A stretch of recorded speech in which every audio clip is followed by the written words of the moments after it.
Devocionais, a Bíblia toda em um ano. Hoje, Levítico, capítulos 15 a 17. Esta sessão de Levítico mostra a transição do livro. É uma passagem-chave que faz a ponte entre as duas metades do livro. Os capítulos 1 a 15 descrevem os rituais de sacrifício, as regulamentações para a purificação. Os capítulos 17 a 27 descrevem as características de uma vida santa por parte da comunidade da aliança. Portanto, o capítulo 15 mostra o último ritual de purificação, as últimas regulamentações para a purificação. E o capítulo 17 dá início às primeiras características dessa comunidade santa, como o povo da aliança deveria viver. E entre esses dois capítulos está o capítulo 16, que é a passagem-chave para o entendimento de todo o livro de Levítico. É um capítulo que aponta mais claramente para a mensagem do Evangelho, que pode ser vista nesse livro de Levítico. O capítulo 15, portanto, mostra a última parte das leis sobre purificação. Aquele mesmo contraste entre puros e impuros é novamente observado no capítulo 15. Agora, o Senhor dá leis quanto aos fluxos do homem e da mulher. Essas leis marcavam a necessidade de pureza por parte do povo de Deus, como o próprio texto declara. O Senhor havia dado essas leis sobre a purificação a fim de que ninguém morresse ao se aproximar do tabernáculo de Deus de forma impura.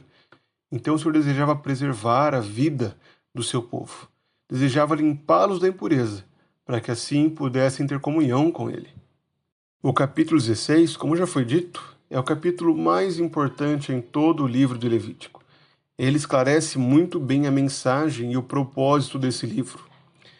Esse capítulo é importante porque o dia da expiação era justamente o que tornava possível os sacrifícios, a pureza e a vida santificada que será descrita de agora em diante. Esse capítulo, portanto, faz a união entre os rituais de sacrifício, as regulamentações de purificação e a vida santificada. Esses elementos, essas ordens, só poderiam ser mantidas e preservadas através da fidelidade ao dia da expiação. Neste dia, o sacerdote pegava 2 bodes e um cordeiro, um novilho. Arão então deveria sacrificar o novilho a fim de estar diante do Senhor e então realizava os 2 outros sacrifícios. Na verdade, o primeiro sacrifício do bode, que seria o bode expiatório, aquele que seria sacrificado a fim de que seu sangue fosse aspergido e assim purificasse do pecado, e o bode emissário, aquele que seria enviado para o deserto, a fim de carregar o pecado do povo. O capítulo 17, que dá início às ordens sobre a vida santificada, uma vida que era desfrutada a partir daquilo que era recebido no dia da expiação, começa com então a descrição da importância do sangue. Essa vida santificada partia do valor que havia no sangue. O sangue derramado no dia da expiação, ele continuava tendo valor nos demais dias. O povo deveria honrar a Deus ao adorá-lo apenas no seu altar. Essa era a ordem que marca o início do capítulo 17.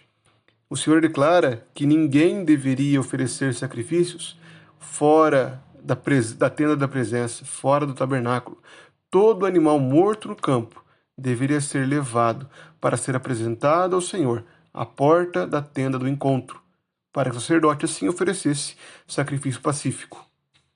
Em seguida, o Senhor mostra a sua proibição de comer sangue e coloca como base para essa ordem de não comer sangue a realidade de que o Senhor tem dado o sangue para que seu povo faça expiação por eles mesmos diante do altar.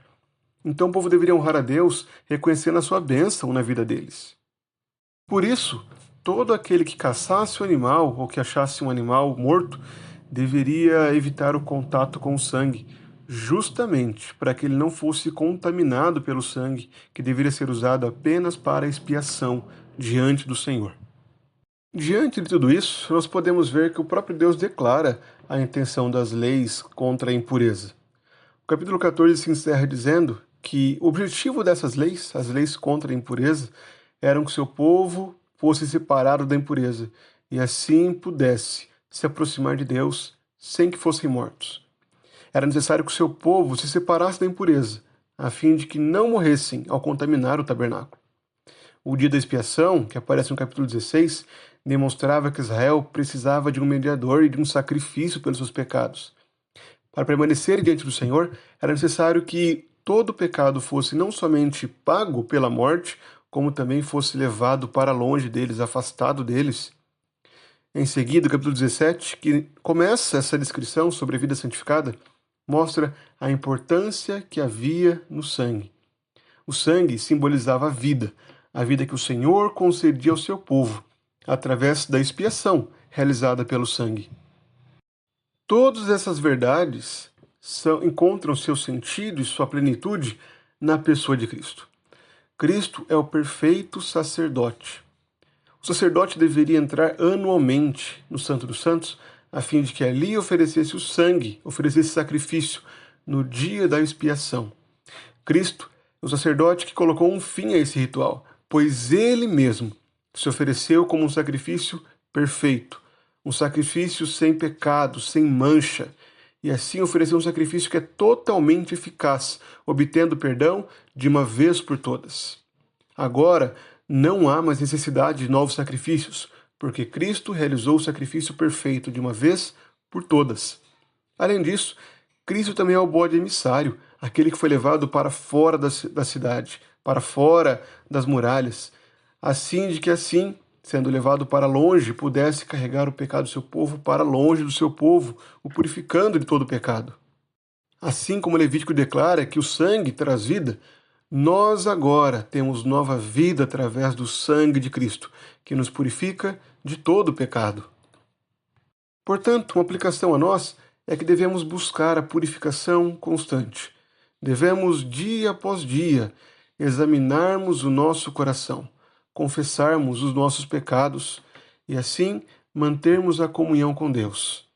É necessário, irmãos, que nós, através do sacrifício suficiente, único e suficiente de Cristo, obtenhamos o perdão de Deus. Tenhamos paz com Deus. Não vivamos mais da impureza do pecado, mas sejamos completamente limpos. Devemos também confiar na obra de Cristo. Assim como o capítulo 16 de Levítico, o dia da expiação, marcava a mudança de vida, uma vida santificada de agora em diante, nós agora em Cristo temos uma vida santificada. Nós agora temos novidade de vida. Tudo o que veremos de agora em diante em Levítico aponta para essa realidade, para a realidade de um povo que foi purificado, que agora tem seus pecados perdoados e expiados em Cristo e que agora deve viver de forma santa. Que nós, confiando na obra de Cristo, vivamos em santidade.